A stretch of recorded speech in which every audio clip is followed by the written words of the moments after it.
Hello, I'm Brian Selman, and this is NBA Summer League Tonight. Now, something innovative that we're doing at the Review Journal, we're doing nightly video reports. Yes, I said video reports. It's a newspaper, but we're doing video reports. We're doing them from the Cox Pavilion and, of course, Thomas & Mack. And, folks, you can bet that this is a great experience for everyone, kids and adults.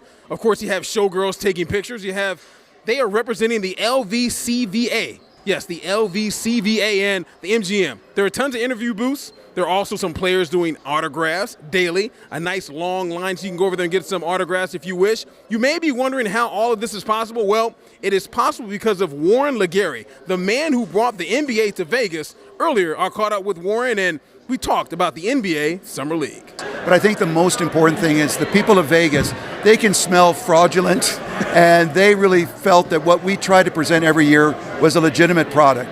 And the most important thing we were always selling was that you can see the future stars of tomorrow, today. All right, time now to bring in sports reporter Justin Emerson, who is covering most of the games that are inside the Thomas & Mack. We had the overall #1 pick, DeAndre Ayton. I guess I didn't get a chance to see how he played. How did he look? I mean, he kind of looked like a rookie playing in his first game. I mean, he had 10 points and 8 boards, but I mean, he looked a little gassed at times. But I'll tell you what, David Copperfield is going to wish that he is as popular as DeAndre Ayton was tonight. He said that when he heard his name announced, the crowd went nuts. There were a million Suns fans, not a million. There were a lot of Suns fans in there tonight. The media scrum afterwards to talk to him was insane. He was the most popular guy in the arena tonight. I could feel the energy around. I was speeding myself up a lot on a few jump shots. But, second half I really got into it. My teammates kept me composed. Nervous energy, just playing your first? Yeah, but more like excitement. You just want to run and jump. The plays, I misled some plays, but, I just was really excited to just get on the floor and just really try to make a highlight play.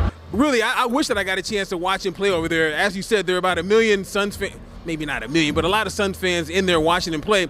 As far as the atmosphere inside of Thomas & Mack all day long on day one, how was it? Oh, it was spectacular. I mean, the Suns fans are excited to see DeAndre Ayton, but Boston Celtics fans showed up. There were a lot of them. And you know what? I'm looking forward to tomorrow. The Lakers are here for the first time. I mean, the excitement in there was fantastic today. Tomorrow should be even better. It's going to be a good week. Tony Parker, 17 seasons, 4 championships. He's going from San Antonio, headed to Charlotte. I guess you were talked to some of the Charlotte Hornets. I guess what were their thoughts on their new teammate? I mean, we all knew that. We saw the reports this morning, but the players, they were kind of in the zone. They didn't see it until afterwards. They didn't see it until after we told them. I was talking to Malik Monk. I asked him what it was going to be like playing with Tony Parker, and he didn't know that they had signed Tony Parker. I want to ask about Tony Parker. I mean, what's it going to be like to play with a guy like him? Tony Parker. Did you hear about that? I'm playing with Tony Parker? Yeah, Charlotte signed Tony Parker. When? Just like an hour ago. For real? For real. Well, there you go. I mean, just kind of what are your first thoughts? We got Tony Parker? Where? That's crazy. I didn't even know that. Nah, that's crazy. I needed that. I mean, to have a guy like that come in, I mean, just kind of what are your, obviously your first reactions to it? Oh, you seen my first check. Nah, I'm gonna try to get his number as quickly as possible and learn as much as I can. I didn't even know we had him. That's crazy. I was really as shocked as Monk was that Tony Parker is going to be a teammate. I guess really, how do you think he actually fits in with that team? I mean, he's been in the league for a long time, but he'd be a good guy to kind of mentor those players, you think, huh? I mean, you got to figure that mentorship is kind of why they want him. He had a career low in points and assists per game. So, not the Tony Parker that, that we've all grown accustomed to seeing, but that veteran leadership and a guy like that to mentor some of their younger players, I'm not sure you can put a dollar amount on the value that will provide. We cannot put a dollar amount on this guy. Justin Emerson, of course, sports reporter at the RJ. You can read his stuff at reviewjournal.com, and all the stuff that we have here, you can find where? reviewjournal.com/Summer League. Former UNLV running rebel Brandon McCoy, he made his NBA debut tonight. He made it over at the Cox Pavilion. Really wasn't a great game. He did not have a field goal, but in talking to Brandon after the game, he had a positive attitude, and with that, he's definitely going to go far. Just feeling really good, I'm just happy to be in this position I'm in and just, try to get better each and every game. Hopefully I play way, way better next game. All right, time to bring in columnist Ed Graney, and we're talking about Brandon McCoy, of course, the UNLV one-and-done man who played his first game with the Milwaukee Bucks. I guess first things first, when you saw Brandon out there on the court and how he played, what did you think? Well, look, it's going to be difficult for Brandon. He was undrafted, and undrafted guys who come to the summer league, who sign with teams, Brian, you make the most of the minutes you get because there won't be a lot of them.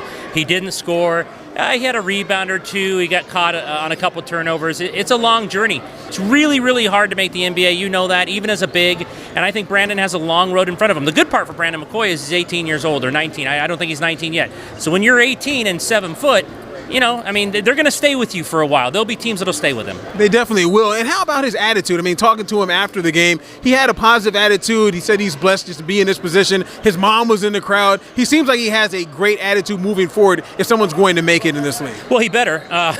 Kem Birch has been out 4 years, went undrafted like him, just got a deal with Orlando. I talked to him afterwards. He said, hey, trying to be the 14th or 15th guy, and that means mind my P's and Q's and do what they say. So you got to have a good attitude. You got to really work hard. You have to play hard, and you have to hope. And again, some make it, some don't. I think Brandon can find a G League spot probably somewhere, and if that happens, then you're at least on their mind and they're watching you. So yeah, I mean, he's got to have a good attitude.